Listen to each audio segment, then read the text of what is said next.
Hello everyone and welcome back to my channel. Hope आप सभी लोग बहुत अच्छे होंगे और अपनी पढ़ाई अच्छे से कर रहे होंगे, अपनी प्रिपरेशन अच्छे से कर रहे होंगे। और आप लोगों के एग्ज़ामिनेशंस बहुत जल्द होने वाले हैं, जिसमें आप लोगों के ऑब्जेक्टिव टाइप क्वेश्चंस आना है। तो उससे रिलेटेड आप लोगों का एक टॉपिक आज मैं लेकर के आई हूँ, बायो इन्फॉर्मेटिक्स। ये बायो इन्फॉर्मेटिक्स टॉपिक जो है, आज हम लोग इसके बारे में स्टडी करेंगे अच्छे से, और इसको अच्छे से जानेंगे कि क्या है, हमको इसमें क्या क्या स्टडी करना है। और हम लोग इसमें से कुछ कुछ क्वेश्चंस इसी टॉपिक में से कवर करने की कोशिश करेंगे, जो कि इम्पॉर्टेंट है एग्ज़ामिनेशन पॉइंट ऑफ व्यू से बहुत ज़्यादा। तो अब हम जैसे स्टार्ट करते हैं बायो इन्फॉर्मेटिक्स के बारे में स्टडी करना, ठीक है। अब फर्स्ट ठीक है, बायो इन्फॉर्मेटिक्स कहें या इसको हम कह सकते हैं इन सिलिको बायोलॉजी, या हम इसको कहते हैं कंप्यूटेशनल बायोलॉजी। ठीक है, बायो इन्फॉर्मेटिक्स जो है आपका, ये इन सिलिको बायोलॉजी भी कहलाता है या कंप्यूटेशनल बायोलॉजी भी कहलाता है। जो टर्म है bio informatics and computational biology, ये हम often used interchangeably in the whole literature, although the former typically focuses on the algorithm developed and specific computational methods, while the latter focuses more on hypothesis testing and discovery in the biological domain. Means आपका जो bio informatics शब्द है, इसको हम as a computational biology भी कह सकते हैं या बायो इन्फॉर्मेटिक्स भी कह सकते हैं। दोनों को हम इंटरचेंजेबली यूज़ कर सकते हैं। ठीक है, जो पहला वाला है ये मेनली आपका फोकस करता है एल्गोरिथम डेवलपमेंट के लिए या स्पेसिफिक कंप्यूटेशनल मेथड्स के लिए। और जो आपका कंप्यूटेशनल बायोलॉजी है, ये आपका फोकस करता है डिस्कवरी जो भी हुए हैं बायोलॉजिकल डोमेन्स में, इन सब को। लेकिन हम इन दोनों को एक साथ हम लोग यूज़ कर सकते हैं, मतलब उनका दोनों का सेम होता है। ठीक है, नेक्स्ट पॉइंट में आते हैं, the data on expression level variation of thousands of the genes measured using the number of measurement array। Means आप लोगों का जो मेजरमेंट होता है, आपका जीन्स का मेज़रमेंट होता है, हम लोग क्या इसमें कौन सा मेथड यूज़ करते हैं, किस चीज़ से मेज़रमेंट होता है, मेजरमेंट एरे से इसका मेज़रमेंट होता है। नेक्स्ट क्वेश्चन आता है, data on the protein level variation, proteomics कहते हैं जिसको। मेजर्ड बाय किस चीज़ से मेज़र करते हैं, 2D पेज जेल मास या फिर मास स्पेक्ट्रोमेट्री से मेज़र करते हैं। फिर नेक्स्ट है, data on metabolite level variation, metabolics कहते हैं जिसको हम कहते हैं। मेजर्ड यूजिंग इसको कैसे मेज़र करते हैं, HPLC and there various interplays leading to system level understanding of various biological processes. Means आपका इतना लंबा क्वेश्चन तो खैर नहीं आएगा, लेकिन अगर पूछा जा सकता है, अगर थोड़ा सा कॉम्प्लेक्स क्वेश्चन पेपर बना, तो हमें दोनों तरह से स्टडी करना चाहिए, एक सिंपल भी और एक कॉम्प्लेक्स तरीके से भी हम लोग को उसको स्टडी करना चाहिए। तो अगर इससे एक क्वेश्चन आपका बनता है तो ये भी बन सकता है। ठीक है, अब नेक्स्ट आता है आपका इसमें, in the view of significance of use of computers in the bioscience, a journal CABIOS means computer applications in biosciences was launched in 1984 में लॉन्च किया गया था कैबियोस को। ठीक है, और जैसे इसको हम कहते हैं, इसका फुल फॉर्म भी पूछा जा सकता है, तो computer applications in biosciences which was later named as bioinformatics, published by the Oxford University, later BMC bioinformatics, published on the line by biomedical central plus computational bio. ठीक है, तो इसमें आपका आपका मेजरमेंट वाले क्वेश्चंस में बन सकता है। बायो इन्फॉर्मेटिक्स को और किस नाम से जाना जाता है, ये भी पूछा जा सकता है आपके पेपर में। और CABIOS का फुल फॉर्म पूछा जा सकता है, क्या है, इसको कब लॉन्च किया गया था, 1984 में इसको लॉन्च किया गया था। ये क्या था, जर्नल था, मैगजीन था, क्या था, ये भी पूछा जा सकता है। ठीक है, तो बायो इन्फॉर्मेटिक्स की ये जनरल इन्फॉर्मेशन आपका एक जनरल अंडरस्टैंडिंग हो गई कि कंप्यूटेशनल बायोलॉजी होती है। मीन्स इसमें कंप्यूटर का यूज़ हम लोग कैसे करते हैं, ये सब सारी चीज़ें हम लोग को इसको स्टडी करना पड़ता है। जीन्स का एक्सप्रेशन को स्टडी करना है, प्रोटीन के मेजरमेंट को स्टडी करना है, सारे कंप्यूटर के मेथड्स को यूज़ करके कैसे करते हैं, ये सब हम लोग बायो इन्फॉर्मेटिक्स में स्टडी करते हैं। CABIOS के बारे में स्टडी कर लिया आप लोगों ने। अब हम लोग इसकी हिस्ट्री के बारे में कुछ इंपॉर्टेंट पॉइंट्स जानेंगे, जो कि एग्ज़ाम पॉइंट ऑफ व्यू से आपके इम्पॉर्टेंट है। तो अब ये कुछ इसकी हिस्ट्री दी हुई है बायो इन्फॉर्मेटिक्स की, कि इन द ईयर 1987 में, इस ईयर में क्या हुआ था, हवा लेन आपके फादर ऑफ बायो इन्फॉर्मेटिक्स थे, और इन्होंने ये क्या थे, chairperson the trends INC USA coined the word bioinformatics. Later in 1991, Temple Smith used the term bioinformatics under a different name. Computational biology was in usage even during the early 1980s. Means early 1980s के पहले आपको computational biology के नाम से जाना जाता है। ये इस चीज़ में आप लोगों को कोई भी कंफ्यूज होने की ज़रूरत नहीं कि टर्म किसने दिया था और फादर ऑफ बायो इन्फॉर्मेटिक्स किसे कहा गया है, टर्म किसने कॉइन किया था। तो फादर ऑफ बायो इन्फॉर्मेटिक्स आपके हवालेन हैं, और जो कि चेयरपर्सन ट्रेंड्स इन USA किया था। कॉइन किसने किया था, उन्होंने बायो इन्फॉर्मेटिक टर्म जो है वो कॉइन किया था। और यूज़ किसने किया था, वर्ड टेम्पल स्मिथ ने यूज़ किया था। बायो इन्फॉर्मेटिक है QUE ये टर्म कॉइन किया था। ये भी पूछा जा सकता है कि कौन सा टर्म उन्होंने कॉइन किया था। इसमें कई सारी स्पेलिंग्स दी होंगी, आप लोग को उसमें से चेकआउट करना पड़ेगा। फिर later in 1991 Temple Smith use the term को यूज़ किसने किया था, टेम्पल स्मिथ ने यूज़ किया था। फिर डेवलपमेंट की अगर हम बात करें कि डेवलपमेंट में क्या होता, डेवलपमेंट में Staden package develop in UK for DNA sequencing and analysis after the name of Rodger Staden of MRC lab. इस टैलेंट पैकेज का नाम आता है डेवलपमेंट में। सेकंड नाम आता है प्रॉफिट का, after name of Linux profit, developed in USA as national computing resource for life science research involving data management and analysis. फिर जीन बैंक का नाम आता है as a free nucleic acid database establish and maintain by NCBI national centre for biological information for storing the DNA sequences. ये भी पूछा जा सकता है कि DNA सीक्वेंसेस को कहाँ पे स्टोर करके रखा जा सकता, कहाँ पे आप कौन से में स्टोर करके रख सकते हो, NCBI में स्टोर करके रखा जा सकता है।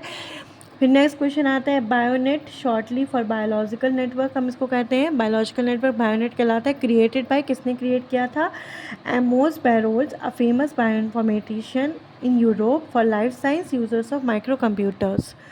नेक्स्ट आता है in the March 1984 a package called NAPDB nucleic acid and protein database was released. कब रिलीज़ हुआ था NAPDB, फुल फॉर्म क्या है, nucleic acid and protein database, release हुआ था 1984 में। EMBL का फुल फॉर्म क्या है, यूरोपियन मॉलिकुलर बायोलॉजी लेबोरेटरी। ये सब आप लोगों को ध्यान में रखना है। फिर नेक्स्ट आता है आपका Amos Bairoch change the name NAPDB to the COMSEQ whose exclusive right were sold to a company named as a GENOFIT Genofit।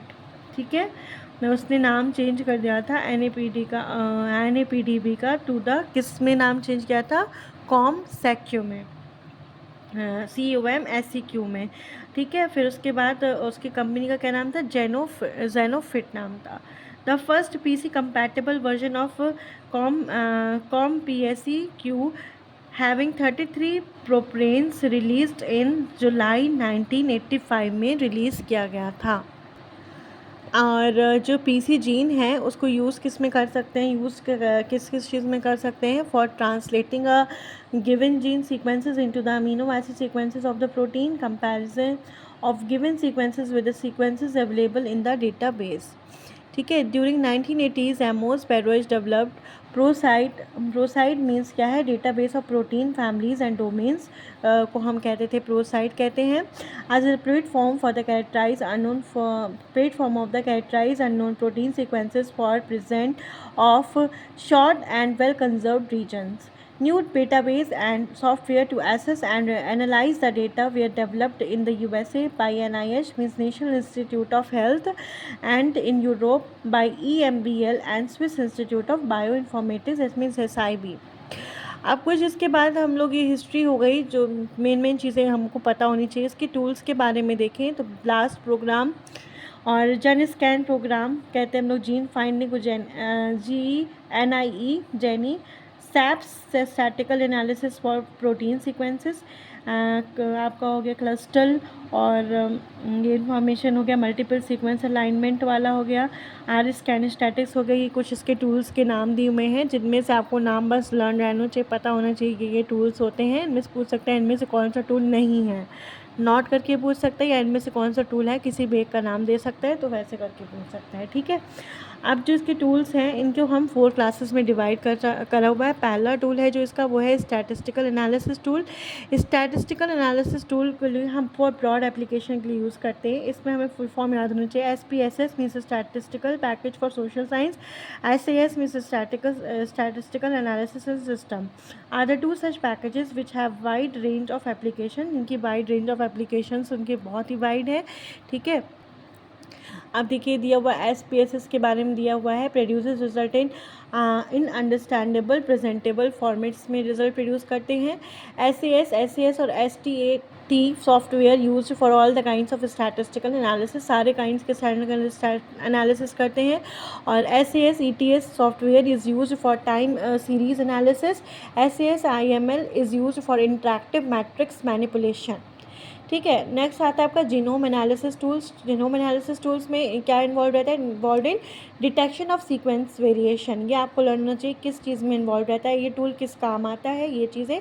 Development of the molecular markers का डेवलपमेंट हो गया। Construction of molecular linkage LD maps and for QTL mapping and association analysis.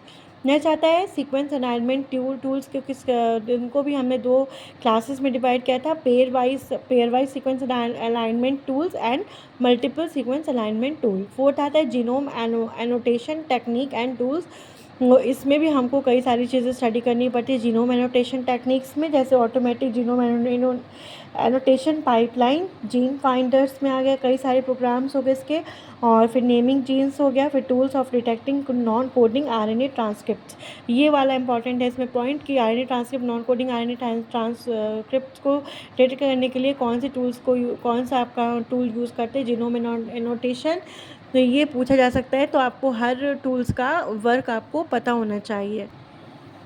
अब देखिए आपके यहाँ पे bioinformatics institutes कुछ दिए हुए हैं, जैसे कि NCBI दिया हुआ national centre for Biotechnology information. ये कहाँ पे क्रिएटेड है? क्रिएटेड इन USA में बनाया गया था and a part of United state national library for medicine NLM, a branch of National Institute of Health NIH, and it is approved and funded by the Government of United States. Government of United States को fund देती है। NCBI कहाँ पे located? In the Bethesda Maryland में located है। और next आता है founded in 1988, 35 years ago. Next आता है directed by not 35 years ago, उसमें ऐसे ही लिखा हुआ है, वैसे cut 1988 only, you have to remember 1988। Next आता है directed by David Lipman and objective इसका क्या था? To perform basic research in the field of computational molecular biology. Means आप इसमें आपका ऑब्जेक्टिव है, कौन डायरेक्ट करता है, कौन उसको फंड देता है, किस चीज़ का पार्ट है, कहाँ पे इसको बनाया गया था, ये सारे जिससे बायोइन्फॉर्मेटिक्स के इंस्टीट्यूट है वो आपको इसमें लर्न होना चाहिए। जैसे ब्लास्ट बहुत ही इंपॉर्टेंट है, basic local alignment search tool, इसका फुल फॉर्म भी पूछा जा सकता है, basic local alignment search tool, an algorithm used for calculating the sequence similarly between the biological sequences such as nucleotide sequences of DNA and amino acid sequences of the protein. ठीक है, तो ये आपका इंस्टीट्यूट बहुत ज़्यादा important आपका आ गया। Next आपका अगर हम बात करते हैं तो इसमें आपके क्वेश्चन पूछा जा सकता है कि GenBank the nucleic acid sequence database is maintained by, कौन मेंटेन करता है? NCBI मेंटेन करता है, National centre for Biotechnology Information. GenBank developed by Department of Energy DOE, Los Alamos National Laboratory में डेवलप किया गया था। EBI European Bioinformatics Institute created in 1992-93 and was located in the Henxton में located था near Cambridge in the UK. SIB Swiss Institute of Bioinformatics है, created in 1998 and located in the Biozentum University of Basel, Switzerland. तो ये आपका कुछ आपके institutes, आपके important institutes के बारे में हमने स्टडी किया, हिस्ट्री के बारे में स्टडी किया, कुछ उसकी जनरल इन्फॉर्मेशन के बारे में स्टडी किया। होप आप लोगों को मेरा ये वीडियो हेल्पफुल लगेगा और आप लोग इसको अच्छे से पढ़ेंगे। और आपको जो भी डाउट हो तो आप लोग कमेंट सेक्शन में पूछ सकते हो। और अगर आप लोग इसी तरह के अच्छे नए वीडियोस आपको चाहिए हों तो प्लीज़ मुझे कमेंट करके बताइएगा। और मेरे चैनल को प्लीज़ सब्सक्राइब कीजिए, ज़्यादा से ज़्यादा लाइक और शेयर करिए ताकि सबकी हेल्प हो पाए। And thank you so much for watching my video.